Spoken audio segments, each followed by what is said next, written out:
Each year, nature's fury puts Kerala through a severe test, with floods and landslides challenging the state government, the administration and the resilience of its people.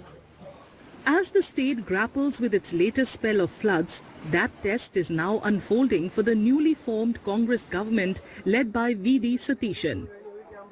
The Chief Minister reviewed relief and rescue operations in flood-hit Pattanamthitta district on Tuesday. During the visit, he announced a first-of-its-kind disaster-resilient management system to strengthen early warning systems and improve forecasting of sudden weather changes. കാലാവസ്ഥ പ്രവചനവുമായി ബന്ധപ്പെട്ട നിലവിലുള്ള സംവിധാനങ്ങൾ നല്ല രീതിയിൽ മെച്ചപ്പെടുത്താനുള്ള തീരുമാനം നമ്മൾ ബജറ്റിൽ തന്നെ പ്രഖ്യാപിച്ചിട്ടുണ്ട്. ഡിസാസ്റ്റർ മാനേജ്മെന്റ് റെസിലിയൻസ് സിസ്റ്റം ഉണ്ടാവും. അതും ഏറ്റവും ഒരു പൈലറ്റ് പ്രോജക്റ്റ് ആയിട്ട് നമ്മൾ പത്തനംതിട്ട ജില്ലയിൽ തന്നെ നടപ്പാക്കാനുള്ള തീരുമാനമാണ് നമ്മൾ എടുത്തിരിക്കുന്നത്. കൂടുതൽ റെയിൻ ഗേജ് സ്റ്റേഷനുകൾ, അത് മാനുവലായിട്ട് അല്ലാത്തതും ആർട്ടിഫിഷ്യൽ ഇന്റലിജൻസിനെ കൊണ്ടുകൂടി ഈ രംഗത്ത് ഏറ്റവും നന്നായി പ്രവർത്തിക്കുന്ന നല്ല ഏജൻസികളെ കൂടി, നല്ല ഏജൻസികൾ, ഇപ്പോൾ കൊച്ചി സർവകലാശാല ഉൾപ്പെടെയുള്ള ഹ്യൂം സെന്റർ ഉൾപ്പെടെയുള്ള നല്ല ഏജൻസികളെ കൂടി സഹകരിപ്പിച്ചുകൊണ്ടുള്ള ഫലപ്രദമായ ഒരു ക്ലൈമറ്റ് പ്രഡിക്ഷൻ, കാലാവസ്ഥ നേരത്തെ തന്നെ അത് അറിഞ്ഞ് ആ പ്രവചനത്തിന്റെ അത് വ്യാഖ്യാനിച്ച് കൃത്യമായിട്ടുള്ളൊരു വാർണിംഗ് സിസ്റ്റം, മുന്നറിയിപ്പ് സംവിധാനം ഏറ്റവും ഫലപ്രദമായ രീതിയിലുണ്ടാകാൻ നോക്കും. The Chief Minister also said rivers, including the Pamba, have not been desilted since 2019, contributing to the rapid rise in water levels during the recent heavy rains. He assured that desilting would be taken up on priority across the state and appealed to residents to cooperate with evacuation efforts. Pamba ഉൾപ്പെടെയുള്ള നദികളിലെല്ലാം അന്ന് വന്നടിഞ്ഞ മണ്ണും ഓരോ പ്രളയത്തിലും വന്നടിയുന്ന മണ്ണും നിറഞ്ഞു കിടക്കുകയാണ്. അപ്പൊ യഥാർത്ഥത്തിൽ വെള്ളത്തിന് ക്യാരി ചെയ്യാനുള്ള, വെള്ളം പോകാനുള്ള സ്ഥലം വളരെ കുറവാണ്. അപ്പൊ ഈ മണ്ണ് പെട്ടെന്ന് നീക്കം ചെയ്താൽ മാത്രമാണ്. ഇതിപ്പോ ചെറിയ മഴ പെയ്താൽ പോലും വെള്ളം പൊങ്ങുന്ന സ്ഥലമായി പല പ്രദേശവും മാറിയിരിക്കുകയാണ്. അപ്പോൾ പുഴയുടെ ആഴം കുറഞ്ഞിരിക്കുകയാണ്. അത് മണ്ണ് നീക്കം ചെയ്യാനുള്ള നടപടികൾ അടിയന്തരമായി തന്നെ സ്വീകരിക്കും. ഇവിടെ മാത്രമല്ല, സംസ്ഥാനത്ത് ഉടനീളം സ്വീകരിക്കും. ഉദ്യോഗസ്ഥന്മാരുടെയും ജനപ്രതിനിധികളുടെയും അപേക്ഷ പരിഗണിച്ച് ഈ ഇവാക്യുവേഷൻ നടത്തുന്ന ആളുകളെ മാറ്റിപ്പാർപ്പിക്കുന്ന സ്ഥലത്ത് അതുമായിട്ട് പൂർണ്ണമായി സഹകരിക്കണം എന്ന് ഞാൻ കൂടി വിനീതമായി അഭ്യർത്ഥിക്കുകയാണ്. Meanwhile, low-lying areas of Pattanamthitta continue to battle flood waters. Residents say the water level has not receded since Sunday, with intermittent rises and falls keeping them on edge. Many homes remain inundated, forcing families to take shelter in houses on higher ground. Residents say some relief camps lack adequate facilities, while others choose to stay with relatives or neighbors in the hope that the water will not rise any further. കാര്യമായിട്ടുള്ള താഴ്ചയില്ല. ഇടയ്ക്ക് ശകലം വല്ലതും താഴും, പിന്നെ വീണ്ടും കൂടും. ഇപ്പം ഞായറാഴ്ച തുടങ്ങി, ഞായറാഴ്ച ഉച്ച മുതൽ ഒരു 12 മണിക്ക് തുടങ്ങിയതാ ഈ കയറ്റം. അതിനുശേഷം ഇപ്പം കുറഞ്ഞിട്ടില്ല. വെള്ളം ഇങ്ങനെ കയറി വരുവാണെങ്കിൽ പെട്ടെന്ന് ഇറങ്ങത്തൊന്നുമില്ല. വെള്ളം പൊക്കം വരാതിരിക്കുമ്പോൾ പിന്നെ കുറച്ച് ഇങ്ങനെ പോയിക്കൊണ്ടിരിക്കും വെള്ളം.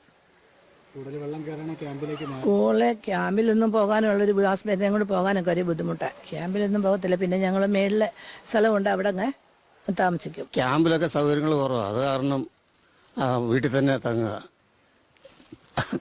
ഉത്തരത്തെ കയറ് കെട്ടിയിട്ട് അതേ കട്ടിലിട്ടാണ് ഇപ്പം നിൽക്കുന്നത്. വീട്ടിൽ ഭാര്യയും മോളും 2 കൊച്ചുമക്കളും ഉണ്ട്, മരുമോനും ഉണ്ട്.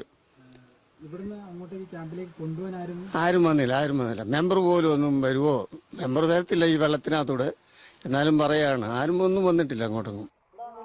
Panchayat representatives say evacuation remains a challenge as many residents ignore precautionary warnings and seek rescue only after flood waters have risen. They said essential supplies, including drinking water and other relief materials, are being provided to affected families. വെള്ളപ്പൊക്ക ഭീഷണിയുടെ ഒരു ഇത് കണ്ടപ്പോൾ തന്നെ അതിൻ്റെ ഒരു ആരംഭം കണ്ടപ്പോൾ തന്നെ നമ്മുടെ പഞ്ചായത്തിൽ നിന്നും അനൗൺസ്മെൻ്റ് എല്ലാ വാർഡുകളിലും അനൗൺസ്മെൻ്റ് ഒക്കെ നടത്തിക്കൊണ്ട് നല്ലൊരു രീതിയിൽ അതിനെ മുൻകരുതലോടുകൂടി മുന്നോട്ട് പോയതാണ്. അപ്പോൾ കുറേ ആളുകൾ ഇങ്ങനെ വെള്ളപ്പൊക്കം ആരംഭിക്കുമ്പോൾ ഇവർ വലുതായിട്ട് വെള്ളം കയറില്ല എന്നുള്ളൊരു ധാരണയോടുകൂടി തന്നെയാണ് വീട്ടിൽ തങ്ങുന്നത്. പക്ഷേ അമിതമായി വെള്ളം കയറി വരുന്ന ഒരു സാഹചര്യം ഉണ്ടാകുമ്പോൾ അത് പിന്നീട് നമ്മൾ ഫയർ റെസ്ക്യൂവിനെയൊക്കെ സഹായത്തോടുകൂടി അവരെ മാറ്റേണ്ട ഒരു സാഹചര്യം വരുന്നത് ജനപ്രതിനിധികൾക്ക് വലിയൊരു കഷ്ടപ്പാട് തന്നെയാണ്. കുടിവെള്ളവും മറ്റുള്ള അവശ്യ സാധനങ്ങളും ഒക്കെ നമ്മൾ എത്തിച്ചുകൊണ്ട് വളരെ ജാഗ്രതയോടുകൂടി എല്ലാവരുടെയും നേതൃത്വത്തിൽ സന്നദ്ധ സംഘടനകളും എല്ലാം നേതൃത്വത്തിൽ നല്ല രീതിയിലുള്ള പ്രവർത്തനങ്ങൾ മുന്നോട്ട് പോയിക്കൊണ്ടിരിക്കുകയാണ്. Flooding has inundated large parts of Kottayam district, triggering traffic congestion across several areas as vehicles remain stranded on flooded roads. Meanwhile, torrential rain continues to trigger fresh landslides in the northern districts, causing widespread disruption. In Idukki, more than 10 locations along the Thodapura-Puliyanmala state highway were hit, with fire and rescue services and local residents working through the night to clear debris and restore traffic. In Chemman, near Ilapara, a powerful surge of mud and water swept away Thangaraj's home, burying everything the family had built over a lifetime. After nearly 30 minutes of rescue efforts, neighbors managed to pull Thangaraj and his family to safety. എന്തോ സംഭവിക്കുക, പിള്ളേരെ വിളിക്കണമെന്ന് പറഞ്ഞു. അവൻ ചാടി പിള്ളേരുടെ അടുത്ത് പോയി. എന്നെ എന്തോ ഒരു ശക്തി വന്ന് തള്ളി കട്ടിക്കല്ലോട്ട് വിട്ടു. പിന്നെ ഞാൻ എഴുന്നേറ്റ് ഇങ്ങനെ തപ്പിയപ്പോഴത്തേക്ക് മൊബൈൽ കിട്ടി. അത് അടിച്ച് നോക്കുമ്പോഴത്തേക്കാണ് എല്ലാം മണ്ണ് മൂടി ഇരിക്കുക. ഞാനൊന്നും ഇടിക്കാത്ത ഏർപ്പെട്ട് നിൽക്കുക. എനിക്ക് പുറത്തോട്ട് ഇറങ്ങാനും പറ്റത്തില്ല. തെറ്റി ഇടിച്ച് എന്നെ പുറത്തെടുത്ത് കഴിഞ്ഞപ്പോഴത്തേക്ക് ബാക്കി വീടും എല്ലാം കൂടി ഇടിഞ്ഞ് പോകുന്നതാണ് കണ്ടത്. അപ്പം ഞങ്ങൾക്കൊന്നുമില്ല. ഞങ്ങൾ ഇട്ടിരുന്ന് ഇപ്പോഴിട്ടിരിക്കുന്നതൊക്കെ ഇന്നലെ വൈകിട്ട് ഓരോരുത്തർ വാങ്ങിച്ചൊന്ന് തന്ന ഞങ്ങളുടെ ജീവിതകാലം മുതൽ ഞാനും എൻ്റെ മുന്നുണ്ടാക്കിയത് കംപ്ലീറ്റ് മണ്ണിൻ്റെ ഒരു കിടക്കും.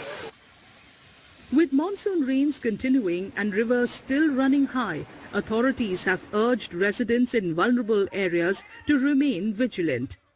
The government has announced 25,000 rupees for cleaning work in every ward and immediate financial assistance of 10,000 rupees for flood-affected families as relief and recovery efforts continue across the state.